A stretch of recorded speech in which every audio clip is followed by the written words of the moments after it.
फेंकने के लायक के काम के है। 150 के 150 वेंटिलेटर्स जो है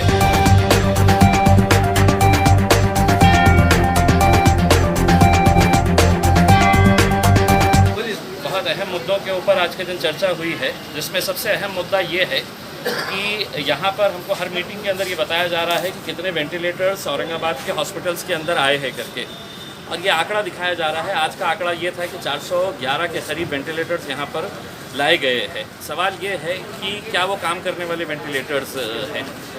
150 वेंटिलेटर्स जो है वो केंद्र सरकार की तरफ से आए हैं, जिसे पीएम केयर्स के नाम से है तो भेजा गया है, और वो 150 वेंटिलेटर्स यहाँ पर घाटी हॉस्पिटल के अंदर आए हैं। वो किसी काम के नहीं है, वो फेंकने के लायक के काम के है। 150 के 150 वेंटिलेटर्स जो है वो हम यूज़ नहीं कर सकते हैं। इस वजह से वो वेंटिलेटर्स प्राइवेट हॉस्पिटल के अंदर देना पड़ा है, और वो वेंटिलेटर्स प्राइवेट हॉस्पिटल वाले भी यूज़ नहीं कर रहे हैं। यानी कि ये वेंटिलेटर्स जो प्राइम मिनिस्टर फंड के पास से आए हैं, पीएम केयर्स के ज़रिए आए हुए हैं, वो सिर्फ है तो नकली किस्म के है, उसका कोई उपयोग नहीं हो रहा है। इसकी उच्च स्तरीय इंक्वायरी होनी चाहिए, और यहाँ पर जितने अधिकारी थे उन्होंने ऑन रिकॉर्ड ये कहा है कि वो वेंटिलेटर्स किसी भी काम के नहीं हैं। तो ये 150 वेंटिलेटर्स आए क्यों, किसने भेजा है, कहाँ से आए हैं, इसकी पूरी जानकारी होना बहुत ज़रूरी है। दूसरा जो मुद्दा आया है कि जो एक्सेस बिलिंग का जो मामला प्राइवेट हॉस्पिटल्स का आ रहा है, एक दो हॉस्पिटल्स के बारे में है तो बहुत गंभीर कंप्लेंट्स है कि 9-9 लाख रुपए का बिल वहाँ पर दिया जा रहा है पेशेंट्स को।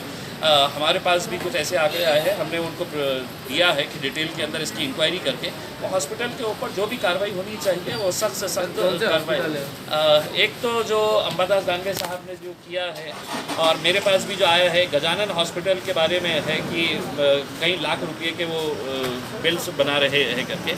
तीसरा मुद्दा ये है कि जो घाटी के अंदर जो इंटर्न्स जो काम कर रहे हैं उन्हें महज 10 या 11 हज़ार रुपये दिया जा रहा है। तमाम लोक प्रतिनिधियों ने इस मुद्दे को उठाया और डीन मैडम को और कलेक्टर को ये बताया कि अगर हमारे पास फंड है तो ये जो इंटर्न्स है, ये इंटर्न्स को एक्स्ट्रा पैसा देके इनका भी काम इस्तेमाल, क्योंकि ये लोग स्ट्राइक के ऊपर है। उनका कहना है कि 10-11 हज़ार रुपये में हमारे को जो काम किया जा रहा है वो बहुत कम है, और दूसरे शहरों के अंदर ये ज़्यादा दिया जा रहा है।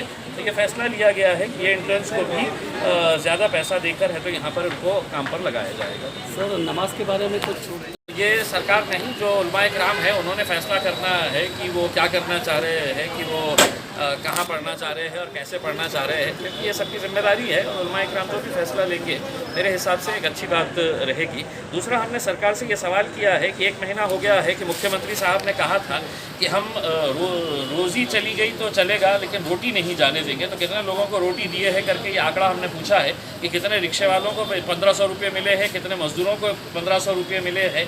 जो लोगों की घोषणा की गई थी कि हम इनको इतना पैसा देंगे, तो क्या एक भी रिक्शे वाला आज औरंगाबाद में है जो ये बोल सकता है कि हाँ मुझे 1500 रुपये मिले हैं करके? तो किसी को भी नहीं मिले हैं, और ना प्रशासन के पास ये कोई आंकड़ा है।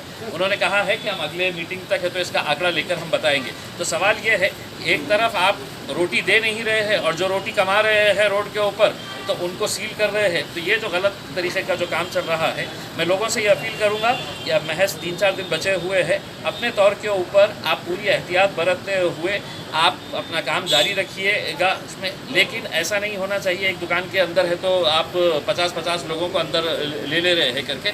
ऐसे दुकानों के ऊपर कार्रवाई होनी ही चाहिए। लेकिन जो रोजी रोटी कमा रहे हैं, क्योंकि यही 3-4 दिन है, आगे की कोई गारंटी नहीं है कि आगे भी लॉकडाउन रहेगा या नहीं रहेगा। अगर रहेगा तो फिर सरकार तो कुछ देने वाली नहीं है। यही पीरियड के अंदर जो दुकानदार छोटा मोटा कुछ कमा रहे हैं उनको कमाने का मौका दिया जाए। हम इस तरह से प्रशासन को और पुलिस को दोनों को भी ये विनती करते हैं, और दुकानदारों से अपील करते हैं कि सारी एहतियात बरतिए। लोगों से ये अपील करते हैं सारी एहतियात बरतते हुए इतने अच्छे तरीके से पूरा रमज़ान का महीना निकाले हैं, 3-4 दिन भी वैसे ही निकाल लीजिएगा। ईद मुबारक बहुत सबको।